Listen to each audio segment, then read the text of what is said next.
وكفى وسلام على عباده الذين اصطفى أما بعد أعوذ بالله من الشيطان الرجيم بسم الله الرحمن الرحيم إن المسلمين والمسلمات والمؤمنين والمؤمنات والقانتين والقانتات والصادقين والصادقات والصابرين والصابرات والخاشعين والخاشعات والمتصدقين والمتصدقات والسائمين والسائمات والحافظين فروجهم والحافظات والذاكرين الله كثيرا والذاكرات أعد الله لهم مغفرة وأجرا عظيما صدق اللہ العظیم۔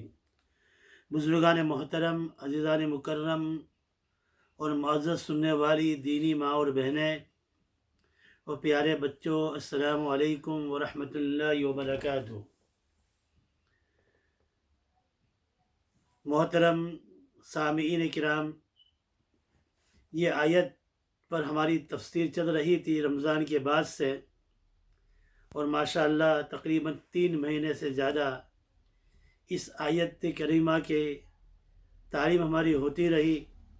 اللہ تبارک و تعالی قبول فرمائے، اور اس میں جو لغزشیں ہو گئی ہے، جو غلطیاں ہو گئی ہے، اللہ تبارک و تعالی معاف فرمائے۔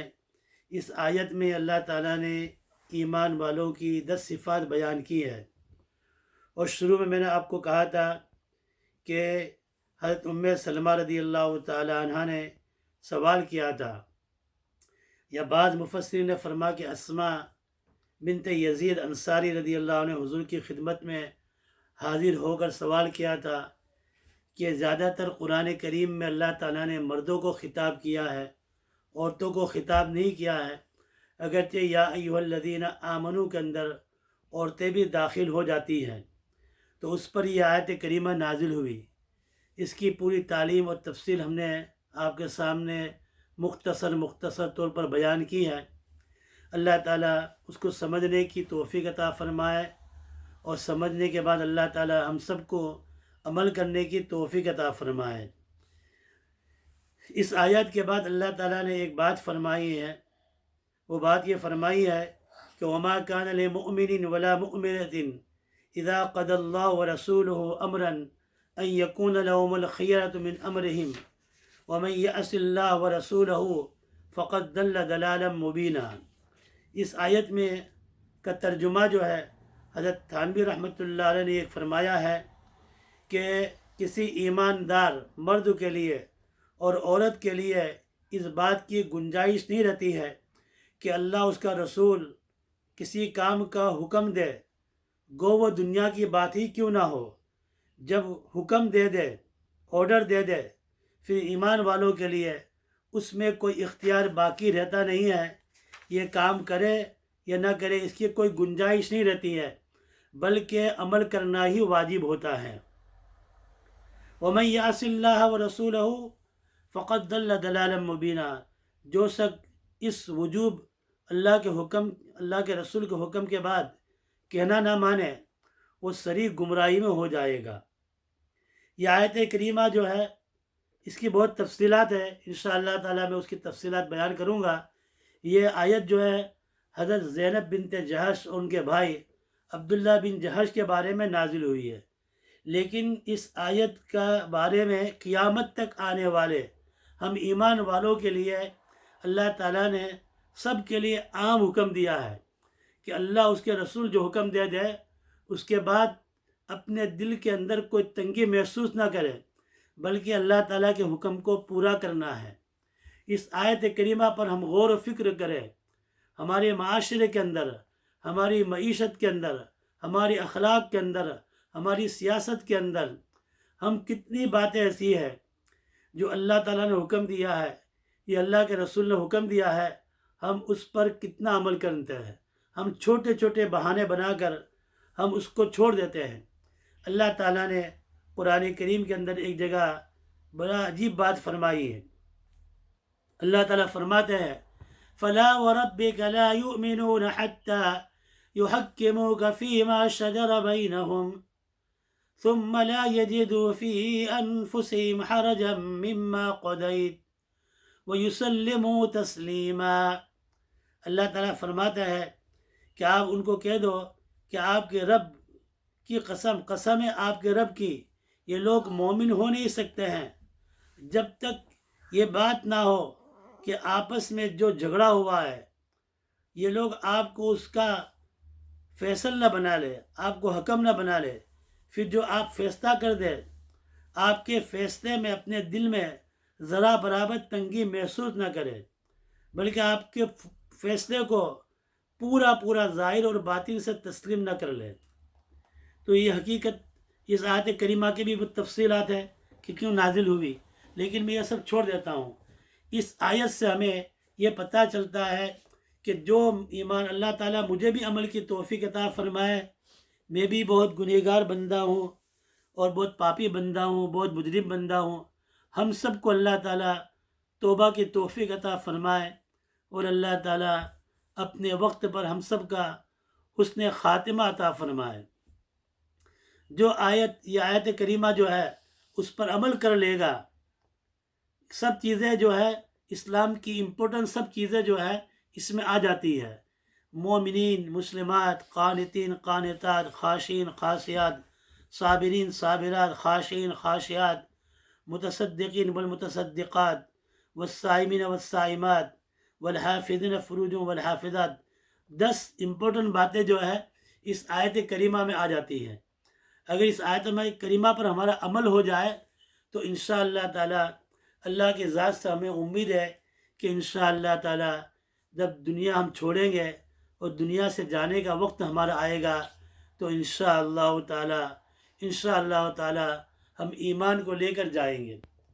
اس وقت بہت ضروری ہے اللہ تعالی ہمارے ایمان کی حفاظت فرمائے، اور جب دنیا سے ہم جائیں ایمان لے کر جائیں تو سمجھو کہ ہم کامیاب ہو گئے۔ اس وقت ہماری ہوشیاری اور دانائی اور چالاکی اس وقت مانیں گے جب ایمان کی دولت کو لے کر ہم جائیں گے۔ میں نے گزشتہ کل بھی بیان کیا تھا، دیکھو موت کا وقت کسی کو معلوم نہیں۔ مجھے یہ بیان کرتے ہوئے بہت زیادہ فکر بھی ہو رہی ہے کہ مجھ سے چھوٹے جو موت کا وقت کس کو کب آتا ہے، موت کس کو دیکھتی نہیں ہے، کون چھوٹا ہے کون بڑا ہے۔ ہم 6 بھائی بہن تھے، سب سے بڑا میں ہوں، میرے بعد ایک بھائی تھا، اس کا بھی ابھی 3 سال پہلے انتقال ہو گیا۔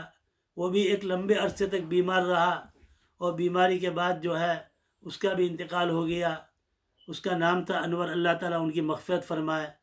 دوسری میری ایک بہن تھی جو 4 نمبر پر تھی، اس کا بھی ابھی 2-2.5 سال پہلے، وہ بھی مجھ سے 8 سال چھوٹی تھی، اور یہ ابھی جو شمیم گزری ہے مجھ سے 10 سال چھوٹی تھی۔ تو نسیم کا بھی انتقال ہو گیا۔ ان کے شوہر ہے مولانا عبدالقدیر صاحب، جو دارالعلوم ختیجۃ الکبریٰ سورت میں مدرسے کے شیخ الحدیث ہے۔ تو وہ سنا رہے تھے کہ ہماری یہ نسیم بہن کا، اس بیچاری کو پیروں میں بہت تکلیف تھی، اور اس کو جو ہے اپنے پیر کے اندر بھی پیچھے تکلیف تھی، چلنے پھرنے کی بہت تکلیف تھی۔ ایک لمبے عرصے تک وہ بیمار رہی، اور جب موت کا وقت آیا تو سبحان اللہ قابل رشک اس کی موت آئی۔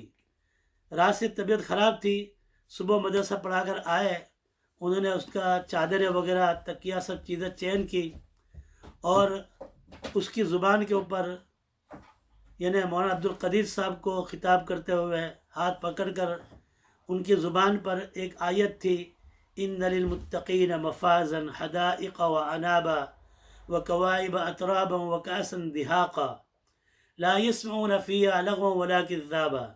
یہ آیت کریمہ تلاوت کر رہی تھی اور اپنے شوہر کو کہہ رہی تھی میں نے صحیح آیت پڑھی کہ نہیں پڑھی۔ صبح کی چائے نہیں پی تھی، لیکن موت کے وقت ان کو زمزم اور مدینہ کی ایک کھجور دی، وہ کھجور انہوں نے کھا لی اور پانی پیا، اور یہ آیت پڑھتے پڑھتے اس کی روح پرواز ہو گئی۔ ہماری یہ بہن نسیم، اللہ تعالیٰ سے دعا ہے اللہ تعالیٰ ان کی بھی مغفرت فرمائے۔ اور دوسری بہن یہ شمیم کا بھی جو تقریباً جو ہے یہ سنڈے کو رات کو ان کا انتقال ہوا، وہ بھی 1 مہینے تقریباً 3 ہفتے تو ہاسپٹل میں رہی اور 1 ہفتہ گھر میں رہی، اور موت سے پہلے ہی انہوں نے اپنی شام سے ہی انہوں نے کلمہ پڑھنا شروع کر دیا، خود ہی اپنے ہاتھ پیر سیدھے کر لیے، اور ان کا بھی کلمہ پڑھ کر انتقال ہو گیا۔ یہ موت قابل رشک موت ہے، حسن خاتمہ کی علامت ہے۔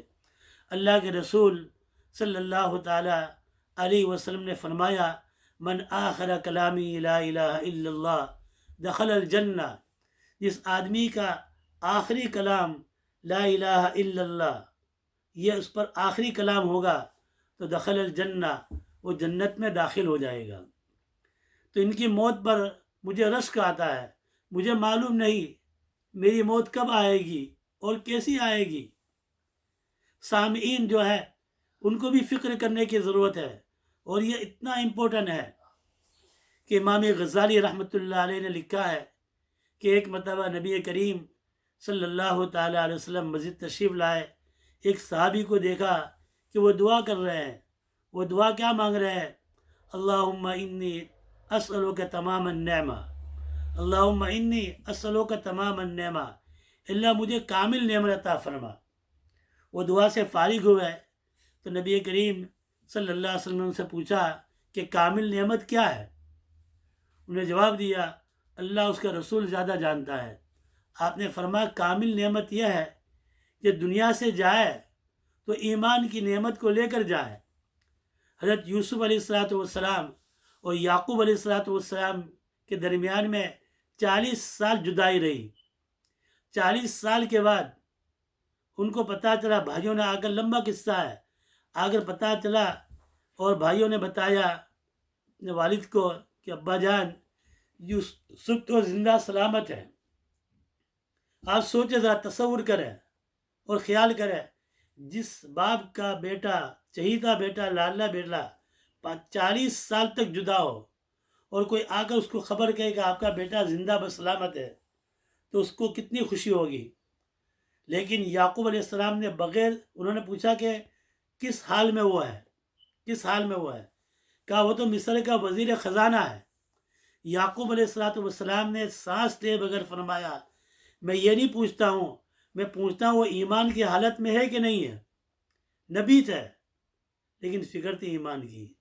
تو میری یہ بہن شمیم کا بھی انتقال ہو گیا، میری بہن نسیم کا بھی انتقال ہو گیا، میرے بھائی انور کا بھی انتقال ہوگا۔ یہ تینوں مجھ سے چھوٹے تھے، شمیم مجھ سے 10 سال چھوٹی تھی، لیکن دیکھو موت کا وقت آ گیا تو وہ چلی گئی۔ تو مجھے یہ میرے دماغ کے اوپر، دل کے اوپر ان واقعات کا بہت اثر ہوا، اور اللہ تعالی ہماری غفلتوں کو دور فرمائے، ہمیں سچی پکی توبہ کرنے کی توفیق عطا فرمائے، اور جب اللہ تعالیٰ کی طرف بلاوا تو ہم سب کو حسن خاتمہ نصیب فرمائے۔ میں بات یہ کہہ رہا تھا کہ ہماری دونوں بہنیں اور بھائی کا انتقال ہو گیا۔ ابھی جو بہن کا انتقال ہوگا شمیم کے، اس کے 3 بچے تھے، ایک لڑکا اور 2 لڑکیاں، اور ہماری بڑی بہن نسیم جو ہے ماشاء اللہ تعالی اس کے 8 بچے تھے، 4 بیٹے اور 4 بیٹیاں۔ 4 میں سے 3 بچے حافظ قرآن ہیں اور ایک صرف حافظ ہے، اور باقی سب جو ہے عالم بھی ہے اور حافظ بھی ہیں، اور 4 بیٹیاں جو ہے عالمہ ہیں اور سورت کے مختلف مدارس میں مکاتب کے اندر پڑھاتی ہے، اور کچھ ایک بچی جو ہے سورت کے اندر مختلف جگہوں کے اندر قرآن کریم کی تفسیر بھی کرتی ہے، اور گزشتہ سال اس نے آمبا والی کالی پور میں قرآن کریم کا بخاری شریف بھی پڑھائی ہے۔ تو آپ سامعین سے گزارش ہے کہ اللہ تعالیٰ سے دعا فرمائے کہ اللہ تعالیٰ ان کی خدمات کو قبول فرمائے، اور ان کی خدمات کو اللہ تعالیٰ ماں باپ کے حق میں صدقہ جاریہ فرمائے، اور جتنے گھر والے ہیں پسماندگاہ ہیں ان کی اولاد کو اللہ تعالیٰ صبر جمیل عطا فرمائے۔ اور آپ سب حضرات سے بھی میری گزارش ہے کہ دونوں بہنوں کے لیے اور بھائی کے لیے دعائے مغفرت کریں، اور اللہ آپ کو جو توفیق دیں ان کے لیے اثار ثواب بھی کریں۔ اللہ تعالیٰ ہماری اس خدمات کو قبول فرمائے، ہماری تعلیم کو قبول فرمائے۔ سبحان اللہ و بحمدہ، سبحانک اللہم و بحمدک، نشہد ان لا الہ الا انت، نستغفرک و نتوب الیک، برحمتک یا ارحم الراحمین۔ سبحان اللہ و بحمدہ، سبحانک اللہم و بحمدک، نشہد ان لا الہ الا انت، نستغفرک و نتوب الیک، برحمتک یا ارحم الراحمین۔